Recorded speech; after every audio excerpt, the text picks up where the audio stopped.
एक छोटे से गांव में एक साधारण सी लड़की सिया अपने परिवार के साथ रहती थी।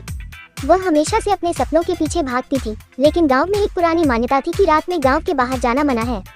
कहा जाता था कि रात में एक भूत घूमता है जो लोगों को अपनी ओर खींच लेता है।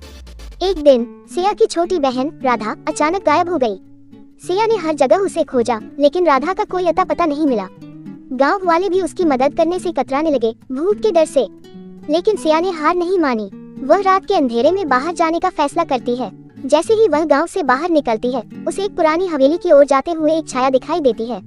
सिया ने अपनी हिम्मत जुटाई और हवेली के अंदर गई। वहां उसे राधा की आवाज सुनाई दी, जो किसी और से मदद मांग रही थी। सिया ने अपनी बहन को खोजते हुए हवेली के हर कोने में जाने का निर्णय लिया।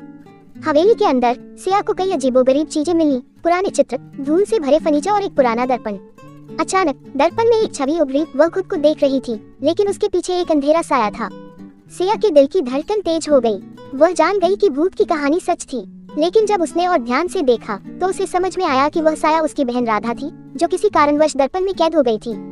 सिया ने अपने डर को दरकिनार करते हुए दर्पण के पास जाकर उसे तोड़ने का प्रयास किया। जैसे ही दर्पण टूटा, एक तेज रोशनी आई और राधा बाहर आ गई। सिया और राधा ने एक दूसरे को गले लगाया। राधा ने बताया कि वह खेलते खेलते उस पुरानी हवेली में आ गई थी और दर्पण में फंस गई थी। दोनों बहनों ने मिलकर गांव लौटने का निर्णय लिया और अब उन्हें कोई डर नहीं था। गांव वालों ने सिया की बहादुरी की कहानी सुनी और समझ गए कि डर केवल एक भ्रम था। उन्होंने मिलकर पुरानी मान्यता को खत्म करने का फैसला किया और गांव में एक नई शुरुआत की।